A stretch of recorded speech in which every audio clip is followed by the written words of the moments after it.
Well, it's with great pleasure that I bring back for a second time Phil Beisel, because he tells me that's how I should remember to pronounce it is Beisel. I mean, in this channel, that should be, you should be running a channel called Buy and Sell. Buy and sell, right? Yeah, be fun.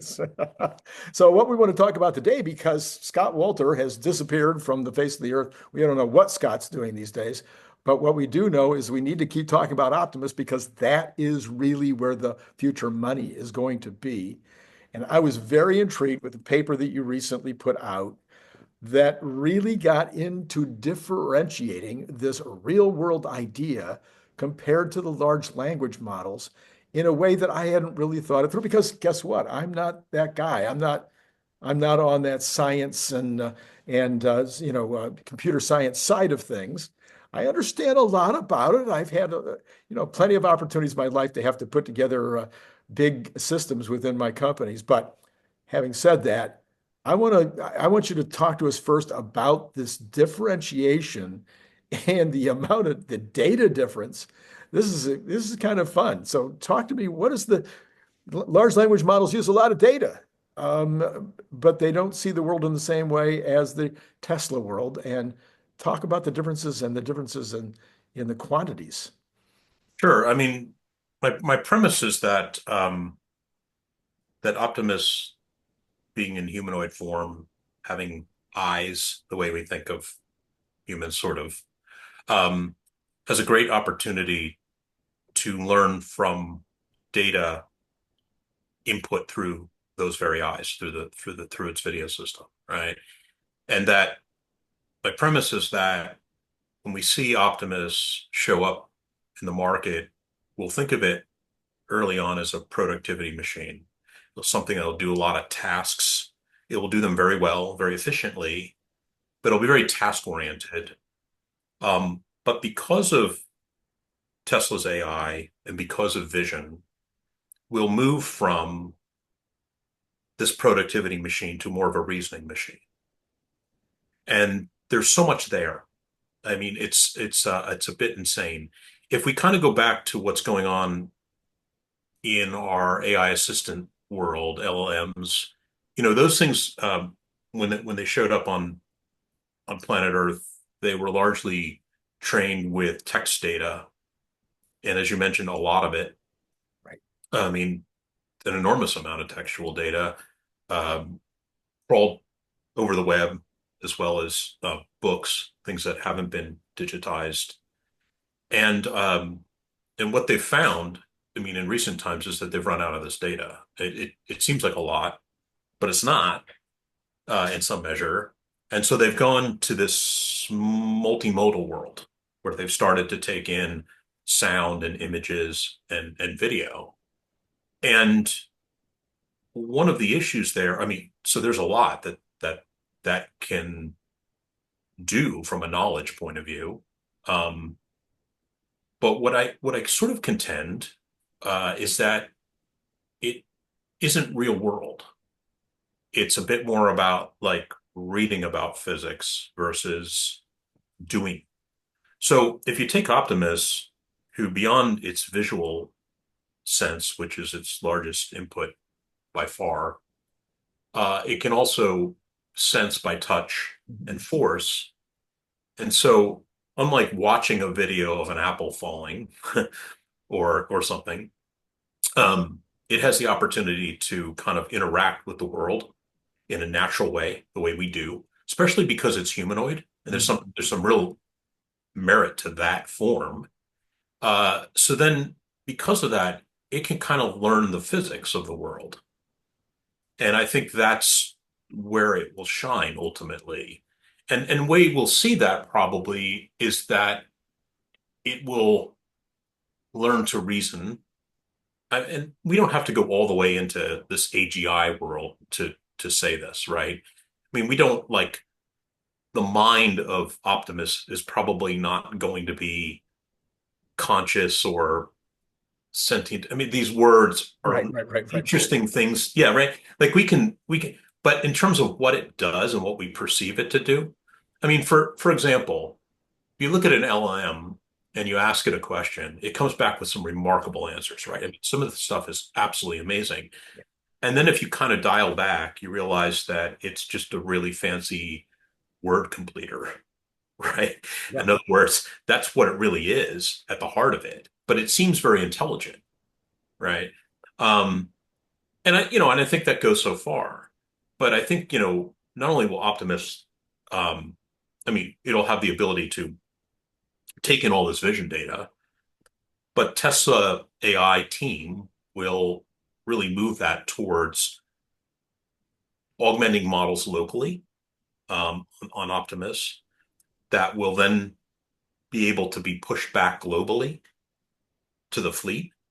I mean, there's some really amazing stuff that happens there that like in human as humans, we're doing all these things, but we're doing rather slowly. I mean, like really slowly in some sense. Like, how do we teach children? It takes, a certain number of years to teach children math or something, right? Or anything or a skill. Mhm. Um, and so we have many, many years of schooling until they're maybe considered employable or useful or something. Um, but Optimus can really receive a download model that makes it instantly capable. And what's kind of cool about that is a subfleet of them can learn a skill, maybe one, and then transfer that back to the fleet instantaneously. So the learning cycle is really cut down, right? So, Um, so as a factory guy, I've not only, obviously employed people in that factory setting that we're hoping that, the Tesla bots are in right now and that they're going to be in great numbers. And you've got some workers that you train them, they they do their task. They in my business, of course, famously the water bottle business, they pick up the water bottle, they pick up the cap, they put the cap on the bottle, they put the bottle in a box, and they continue to do this, and the stuff comes in. And then some of them get a little faster at it. They get their skill sets are that they're quicker with their hands. They have mechanical dexterity, and they're just able to move ahead, and they enjoy it. There's a gamification, aspect to it, and they want to go faster. Or maybe I incentivize them to go faster. So all those kind of things go on with a human. And then there's a few of them that go, hey, what if we stacked the caps higher, and then you wouldn't have to reach as far to get the cap and then bring it down to the, I mean, et cetera. They start to intuit ideas that are beyond the scope of their training, and then try them out. And if they work, then so is the progress that you would anticipate in Optimus going to be along those lines or yeah. along other lines? No, I think that's it, but it's just hyper compressed. Yeah. I think it just happens much quicker because, um, it's sort of like what Optimus will do is it will look for efficiency, Mhm. almost like trained to look for efficiency. So it'll be able to try more things to see if they're more efficient. I mean, regardless of motivation, right? I mean, let's Yeah, just yeah, assume that Optimus has 100% motivation, and right. maybe your factory worker does not. Um, but if you take that away from it, it's sort of like it'll be optimized to look for these new efficient paths. And I think it will just naturally achieve them and then be able to replicate them across the fleet rather quickly. No, So I assume they have to draw from something. So they would be yeah, drawing from other experience. So they would have the combined experience of the entire fleet, and just like we do, I've got a couple of patents. I think you've done some inventing, and sometimes your inventions are really linear. They're really like, oh yeah, that I saw that being done over here on this kind of a bottle. Why can't I use that same process right. on my kind of bottles? Yeah. It's kind of a linear thing. It's not that inventive. But then there's other It, times when it's it's incremental, right? it's It's just incremental right. and you're drawing from other information that you have. I'm assuming that would be the easiest thing for the optimist to do. But You know, what no, about those out of the box ideas? I think there's a lot of conversation around where we get those out of the box ideas as to whether they really are just really fast iterations of knowledge that we already have, or right. whether some of them are a little bit coming out of the Ethernet somewhere out there. Yeah, I mean, that's a very curious question that, I don't know exactly, and we don't know the answer to. At least I don't. I Right. mean, how do we invent things in our brains? And sometimes they're novel, and sometimes they're incremental, to your point. Um, and sometimes it's the fast iteration of the incremental that kind of feels like it looks novel, right? Yeah, yeah. Just because you're doing it so quickly, and if the observer who didn't see it for a few days may show up and say, "Well, that looks novel," right? So I think like where I can easily see Optimus is going for the incremental approach. It's like you ever see what was the famous physicist Richard Feynman, I Yeah. believe. He studied ants and their behavior for things, and I think he was his discovery that ants, you often see like a trail of ants in an absolute straight line going across the kitchen. And you think to yourself, how did they do that? Like, where's that highway? Right. And what they've done is they weren't going straight to start. They were kind of, first off, they were random. And then when they got the scent of something that they were looking for, water, food, they started to go towards it. And they still had this circuitous route, right? Like crazy route. But what they kept doing incrementally is cutting off the angle. And then by cutting off the angle, they ended up just having an efficient route, which was a straight line. And I think that's a reasonable analogy, Uh, right? Because I think that's what Optimus can do in your water bottle example, or just like I had some example in that article I wrote about. Imagine that in a manufacturing setting, Optimus is tasked to go gather something from inventory and bring it back to the manufacturing floor. And it's kind of taught maybe this is the path. right. But why is that the path? Maybe that's the wrong path. Like the ant analogy, like maybe it needs to be there's a more efficient path. And Optimus can try those types of things and then come to a more efficient path. And then maybe that's time efficiency, maybe it's energy efficiency. It depends on Right. what it's trying to do. So I see that happening. Like the premise here is that Optimus 1.0 when it comes out is literally a productivity machine. It's skilled at doing these repetitive tasks, and it won't look very thoughtful or human at that time. It'll just, I mean, it will look human, Yeah, yeah. but it won't really act human. But as its AI models are upgraded, as it takes in vision data, it becomes more of a reasoning machine, and we will get to that place where maybe it's just a whole set of, to your point, Randy, like a whole set of incremental value adds that Right. seem like suddenly it's novel. Right. But it can certainly do that incrementing much faster than we do. Yeah, yeah. And it doesn't lack the motivation to do it. I mean, maybe it has to be told, give it a try, Hmm. because maybe it has to be commanded to try that type of thing. But yeah, I think that's really, we'll see it. I think we'll see it just increment from a software release point of view, incrementalize itself from just productivity to more reasoning and then beyond. Right.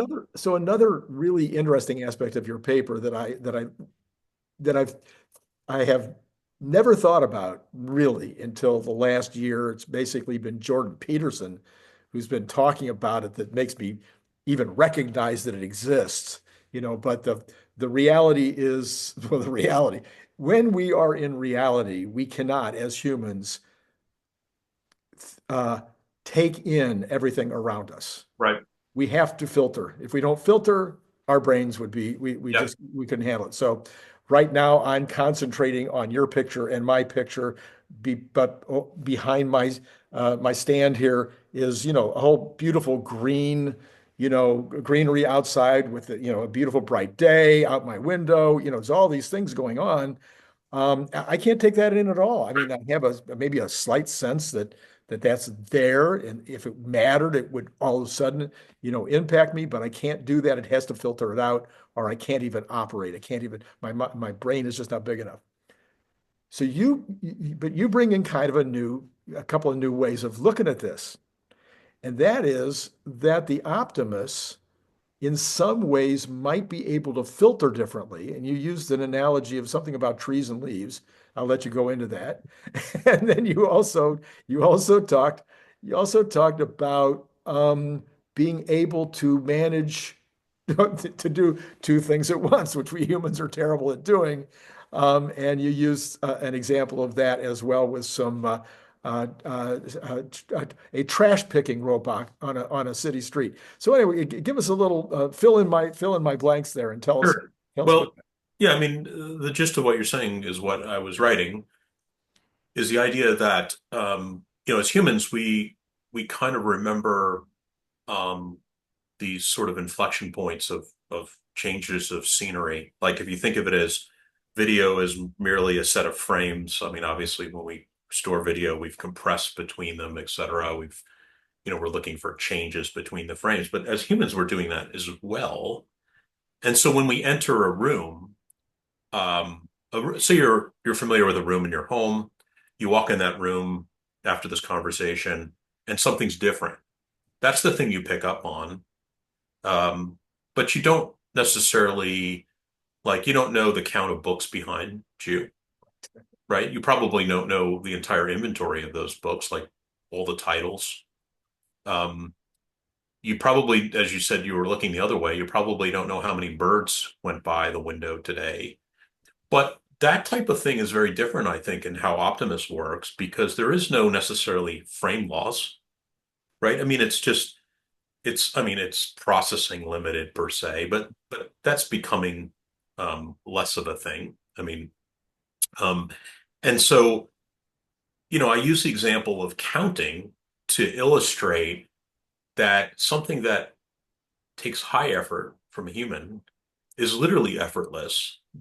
And so what the leaf example was completely contrived, but the idea was this, that a student is tasked with this idea that they were like an experiment or just a data collection for their biology class to count the leaves as they come on the tree from winter to spring.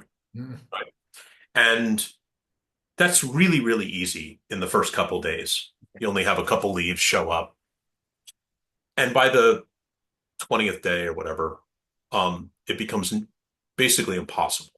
Now you have to create strategies for, did I count, maybe you have to tag branches, did I count the leaves? But with Optimus, literally could probably stare at the tree and give you an instant count. Right. Right. And we don't think of the world that way. We don't think of the world in knowing every detail. Yeah. Um, so if you had an Optimus in your home, you could ask it questions that would be impossible without investigating on your own. For example, what book do I have that book on my shelf? Yeah. You know, um, and it would already know the answer to that because it would have already observed that by just the nature of its existence. Yeah, just real quick, because I think this will help maybe people to think about it. It's like if you use, I'm just beginning to use Siri. I'm sure people are doing it much better than I am. I'm really, really, really good at math. And so usually I don't need anybody to give me the answer to, fairly sophisticated, math questions. I'm talking about math, not, I mean, arithmetic, not math. So, but, if I want to add 72 and 87, I can do that in my head almost as fast as I can 2 plus 2. But if I want to multiply 10 million times 17,000, now you're talking powers of 10 and you get blah, blah. But I can ask Siri that and it's Yeah, that's instantaneous. right. If I want to know how far it is from here to that wall over there, I have to go get Same a matter. tape. I got to make sure I get it on the wall right. I got to pull it out.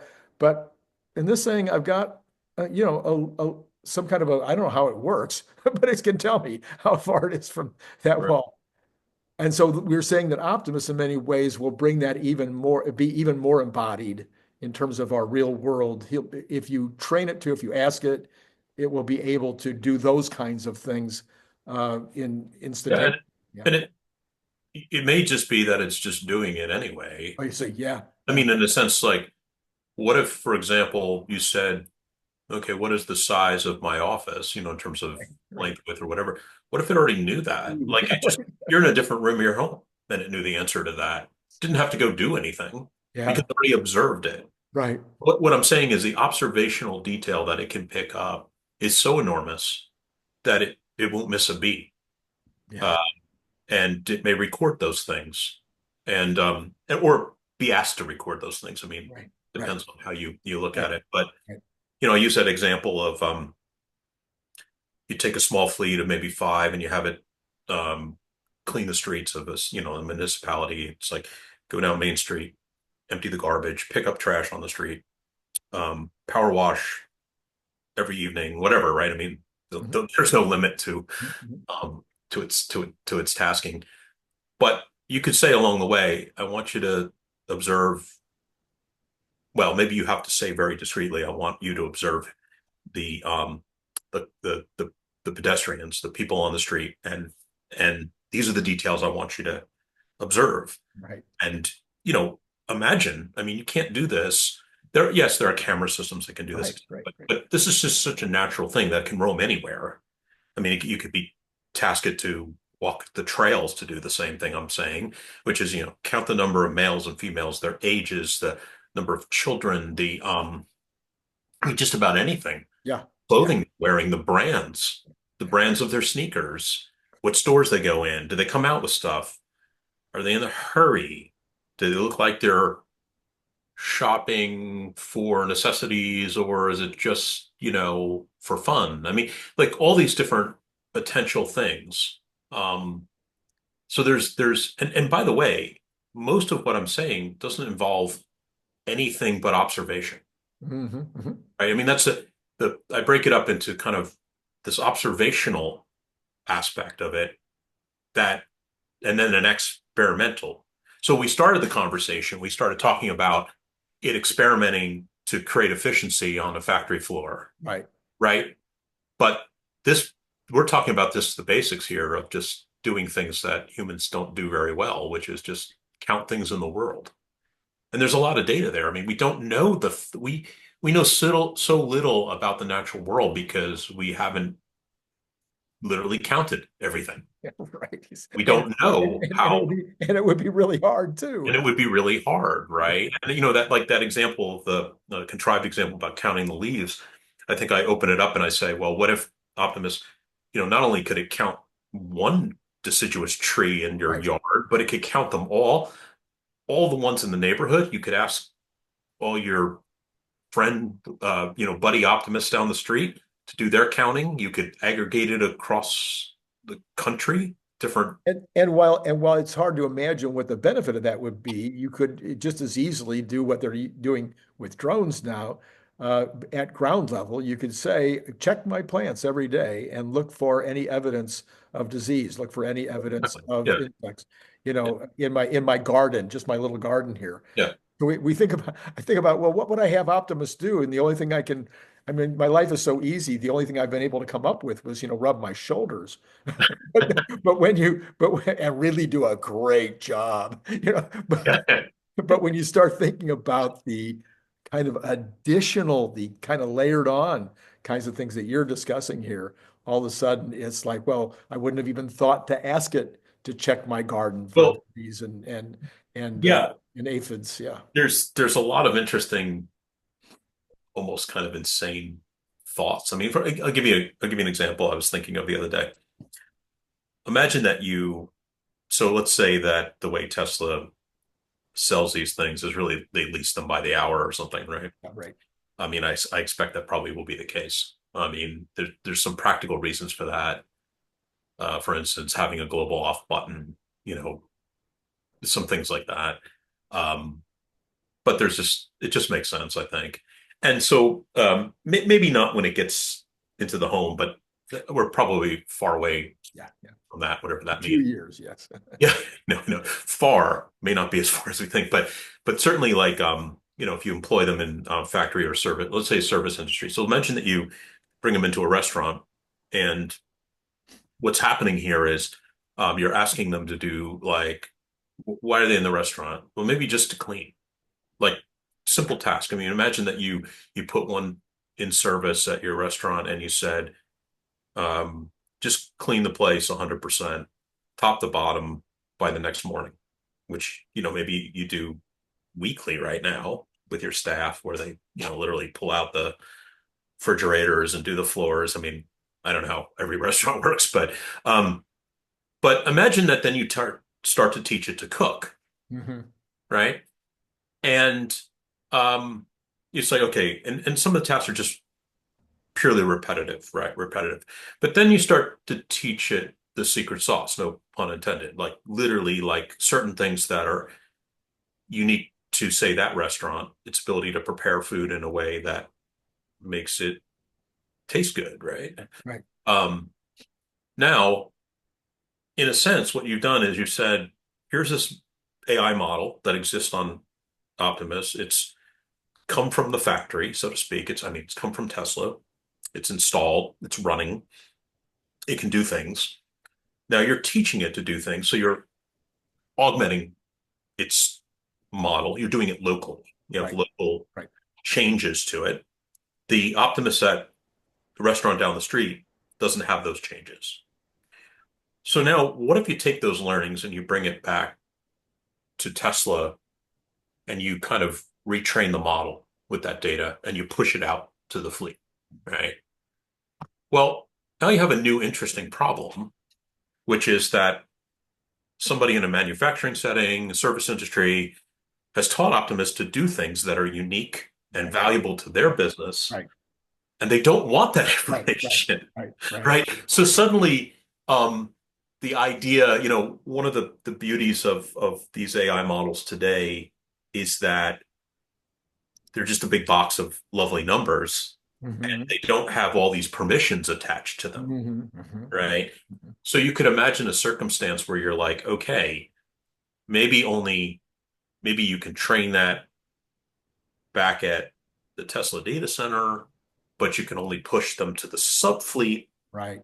that manufacturer or Right. Walmart, Right. just Home Depot versus Lowe's. So there's some crazy things that are about to confront the fleet. I mean, Yeah. Yeah. Yeah. so if you look at FSD today, right, it's amazing, right? Yep. Version Yep. 13, Yep. pretty amazing.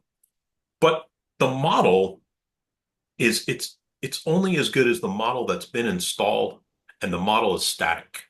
Once it's installed, the inference process runs, it does its thing, Hmm. presumably or hopefully that thing is to drive the car from A to B with no interventions.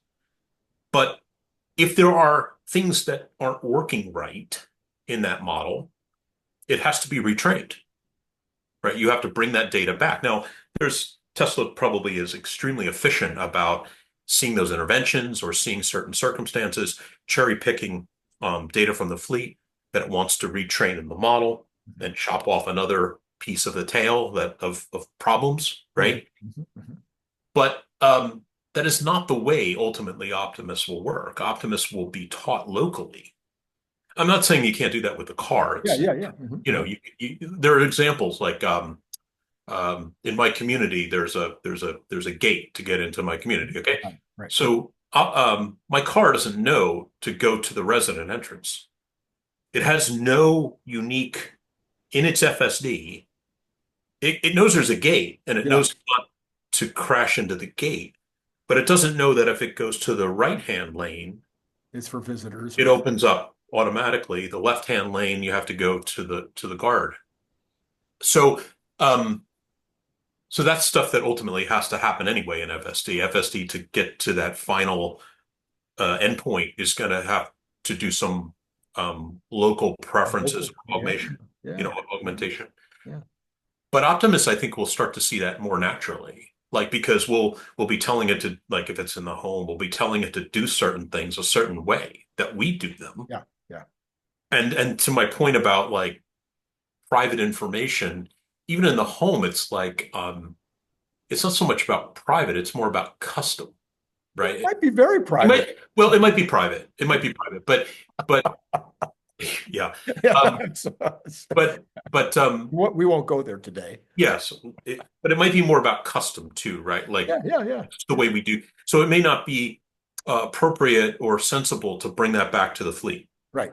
because it's like 2% of the households want to clean their floors this particular way, you Well, know? we have with Grok now, or with the large language models, the when you ask it a question and it gives you the answer, it doesn't keep either the question or the answer. That's only in your stuff. I mean, Right. And so, yeah, yeah, certainly you're developing this context. But the point about it is how does it get back into the model? And then how does it get back into the global model? right. And is there a global model for the Optimus fleet? I mean, is there a base model and a Yeah, Delta yeah, model? There's yeah, like a lot of interesting questions based on all these things that we've been talking yeah, about. yeah, absolutely. Crazy world. Well, okay. So, yeah, those are some of the things because it's like, there's each of these. I mean, it's always happened with any kind of automation, with any kind of tools that we've used. I don't care whether it was the first lever or the first wheel. It augmented human capability and it created new opportunities, Right. and it and changed the way that we address everything around us. But Optimus just happens to be one of those. Well, LLMs have already obviously had a big impact, but Optimus, I think, is going to have another really huge impact on the way that we interact on a day-to-day basis with our world. And and some of these are psychological, if you will, in the scientific aspect of Right. psychology, some of which is not all that scientific. Anyway, but there's the psychology of the brain, the psychology of vision, the psychology of our hearing, all those kinds of things, and then the way that we manage it in our brain.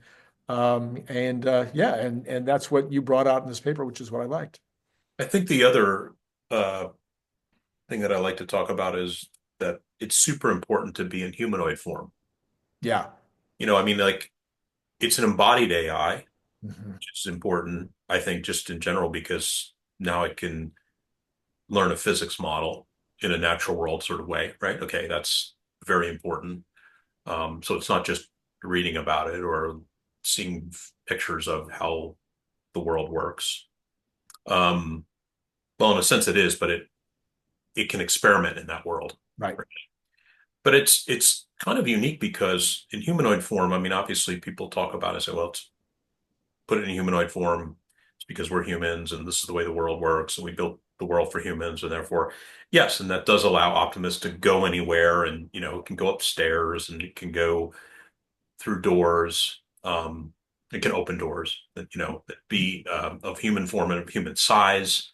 I mean, you could imagine variants of smaller or larger types of versions. But one thing is I was thinking is that, you know, as a humanoid form, it has this really advantage of being able to experiment in the world the way we would. So its so-called physics model comes back to us through its training in a way that I think makes sense to us, if that makes sense, Yeah. uh, because it interacted the way a human Right. could. Exactly. I Yes. mean, it's mimicking these things like the senses of the sense touch, the Right. touch sense, the force sense. Obviously, its vision system. Eventually, obviously, it could possibly smell or it will hear, Mhm. obviously. But I mean, it's the beginning. The beginning of hearing is probably just to be command oriented. To take our voice as commands and process and Right. react to Right. that. Right. But eventually, it'll use that as a sense, as a primary sense. Um, and so, in humanoid form, it has all the stuff that we're kind of equipped with Mhm. that we built our sense of experience on. Yeah. But it's also interesting because in humanoid form, it also doesn't necessarily have all the places, like it can't go all the places that we can't readily go. Like it doesn't, like it's not going to just roam around on the bottom of the seafloor. Right. I mean, there's like, it's how many times do you hear people say, well, there's these alien worlds out there, but what we don't even understand what is the bottom of the ocean, Right. right? It's because we're not really equipped to do that, and we haven't built we built some machines to allow us to get there, but we can't just naturally Yeah. dive down to 3,000 feet and not Yeah. explode or implode. Um, so that is sort of like a limiter when you think about humanoid form, if it's not set up for that type of thing. Um, but yeah, I think it's super important that it's in humanoid form. It's not like it's relatable. Hmm. Right? Like can interact with the world Hmm. the way we interact with the world. It's relatable to us because it's in human form, which is cool and scary. It is. It's a little bit Yeah. scary. Yeah. Yeah. Yeah. Well, I mean, people say, "Will you treat them? Will you celebrate their birthdays? Will you?" Right. Right. That's just beyond freak factor at the moment. I mean, you can't imagine them saying to us, "Well, I want to take it along with me. Just throw it in the trunk." Right, exactly. Yes, yeah. No, but it has to sit in the car. Listen, you already do it with the LLMs. We already say sorry. Yeah, I know. We already are thrilled when it says something nice to us. Thank it sometimes. It's not it's not going to be. Well, we've already seen the movie. We've Yep. seen the Yep. movie with Yep. Hal and these other robots that that they're interacting with, and yeah, they may be better friends than your best friend. Sometimes, yeah. They're only going to play. They're going to definitely do the thing, where they only let you win. I mean, they only win 1 out of 3 matches, so that Uh, you want to keep playing. I know. I mean, it's kind of a joke, right? I mean, my wife was doing this incredibly complex puzzle, like one of the most. Well, I bought it. I shouldn't have. Um, and it's insane. Okay, and I walked in the room the other day, and I had a little bit of a smirk on my face, and she said, "This is really hard." Um, and I thought, wow, if Optimus just kind of came up to that puzzle, like it would just be done. And so it takes the joy. I mean, there's certain things where I said to somebody else, I said, look, I'm really into this thing, but it's because it's coming. I mean, it's not because like sometimes you think to yourself, I really don't want to live in a world like that. Yeah, yeah, yeah, I mean, is it the right world to want to be in? yeah, But the better way to probably analyze it is, unless you had the power to stop it, it's an inevitable world. yeah, yeah. So it's better to adapt to that and properly, to be part of positive energy towards what it can do. If automobiles went over 30 miles an hour, the occupants were going to die. We're going to die. So, Yeah. And so what do? We learn things like, let's put seatbelts in these things. So, or let's make the suspension safer, or, you can now drive an automobile, like you drive a Tesla way over 100 and not feel like there's something bad or something bad's going to happen, right. right? The car isn't going to fall apart. Uh, I drove a Mazda one time up about 115 miles an hour, and I felt like it was going to fall Felt apart. like it was going to fall apart. Yeah. But, yeah. I mean, uh, it's there's an inevitability to it. Right. Um, and there's a lot of potentiality to it. I mean, we don't like, I think we're still kind of stuck with the idea is what happens to labor as we know it. Yeah, we've spent a lot of time working on that on the Yeah. show. I've definitely, I think it's as it has always been before. We will find ways. We will find Yeah. new things to do. Yeah. It'll be around experience. It'll be around the things that we don't go to watch computers compete on chess. We only want to watch humans compete with chess. Right. It's like sports, right? Like sports. It's all Yeah. still going to be human. So I'm not terribly worried about filling out our purpose or filling out our desire to have jobs So many people in this Tesla community that are worth millions and millions and millions, and they're still working, still contributing in one way or the Oh, yeah, other. for sure. It's not going to go away. Anyway, we have to wrap it up, or we will For get sure. over I don't know.